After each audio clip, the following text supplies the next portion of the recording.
Hello everyone and welcome back to my channel. I apologize in advance for both the state of my hair and the lighting. It is very rainy and humid and windy outside, which equals terrible natural lighting even in the middle of the day, and it also equals poofy hair. Today I come to you live with a video that has been idealized by me and with questions requested by my lovely followers all over social media, and it is going to be, as you can see from the title below, all about college. I'm going to be doing a college Q&A and answering questions that you guys have sent me through Twitter, Instagram, and Tumblr, and I'm going to tell you guys my opinions and answers on them. So let's get started. But before I begin this Q&A, I would like to tell you that the reason why I started the inception of this Q&A was because I went to my college's freshman orientation a couple weeks ago, and as I was going through the orientation and hearing all of the questions from my fellow underclassmen, I started to think, hear that thunder? Yeah. As I was hearing questions from my fellow underclassmen, I started to think, maybe there are people that follow my blog or my YouTube channel that are curious about these questions and want to know the answers, whether you are a freshman in high school or you're an incoming freshman in college. Maybe you have these questions, and I want to be here as a resource and a help to you guys if at all possibly I can. The first three questions are kind of all in the same vein, so I'm going to read through them all, and I have them on a little piece of paper in front of me. I'm going to read through them all and kind of answer them all at once. The first question is, how did you pick your major? It's so hard for me since I have so many interests and I have no clue what to do. The second question is, how did you pick your major, and is there a deadline for when you have to declare it? And the third question is, what are you majoring in and how did you decide on it? Also, we don't really have a major-minor system where I'm from, so what does having a minor in something mean? Okay, so all about majors. Here we go. So the first thing I'm going to say is I am majoring in journalism. My degree will be called a Bachelor of Fine Arts or a Bachelor of Arts. It's labeled either BFA or BA depending on what school you go to and how they call it. I'm so passionate and excited about journalism. I have literally wanted to do it since I was 5 years old. Just ask my mom. She's got so many stories of me like going on and on and on about it. So it's definitely something that I'm really excited to do. It's something that I've planned for a lot and it's something that I've prayed about a lot. And it's something that I'm just really excited to finally be at the place in my life where I can pursue it, and it's actually going to be my career in like 4 years, and that's so exciting. So that's what I'm majoring in. How I decided on my major, well, like I said before, so for me, I always kind of knew something that I wanted to do thanks to, in part, my mom, but I did go through a phase in my life where I wanted to go into graphic design instead of journalism because I thought that it would pay more and that it would be more like financially secure. At that time in my life, I was not like aware enough to know that like things media-based, so journalism that's based in the media, whether it be blogging, whether it be multimedia journalism, whether it be photojournalism, that stuff is always going to be around, and I wasn't quite cognizant of that yet, so I sort of had a period of time where I shifted and shuffled around a little bit, but I always came back to journalism because at the end of the day, I can't imagine doing anything else. If you are struggling to decide what you want to do with the next 60 years of your life after college, I don't blame you. That is a very scary decision to make. And even if you do know what major you want to go into, it can still be kind of hard to think about. So if you are of that camp and you don't really know what you want to do, there are several really easy ways that you can find the resources to choose what you want to do. The first thing you can do is take an aptitude test. That's what I did, even though I knew what I wanted to do, just to kind of make sure that that was in accordance to what a scientific formula says I would be good at.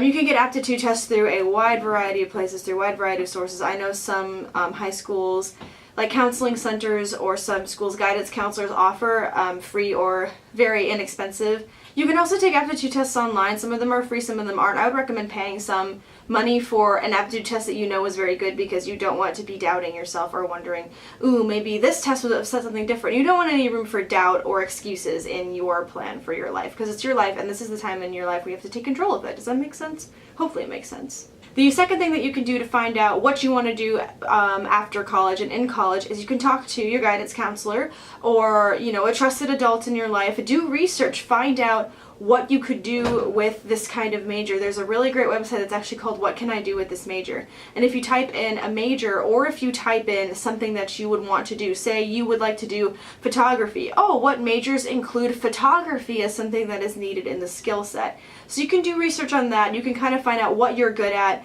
and then research it. And that kind of goes on with the first question, I have so many interests and I have no clue what to do.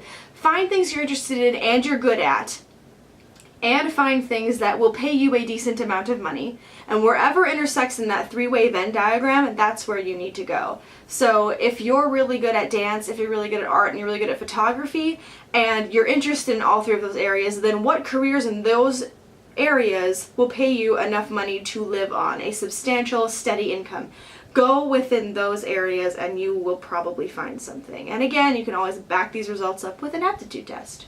The third and final thing that you can do is you can always wait until you're in college. This kind of goes along with the question about declaring a major. You can wait until college. Typically, colleges say you can go up to 2 years being an undeclared major. Your first 2 years are typically spent doing mainly general eds. If you have an idea of what school you want to go to, School of Business, School of Performing Arts, School of Communications and Media, whatever school it is that you're going to within that big college, if you have an idea that you want to end up in a business-related field or an arts-related field or a communications-related field, you can maybe take a couple of classes that will get you into that school, but usually you can wait up to 2 years to declare a major. So if you need time to explore different options, maybe partake in some clubs that are business-centered, career-centered, whatever you're interested in, dabble a little bit, that's totally fine.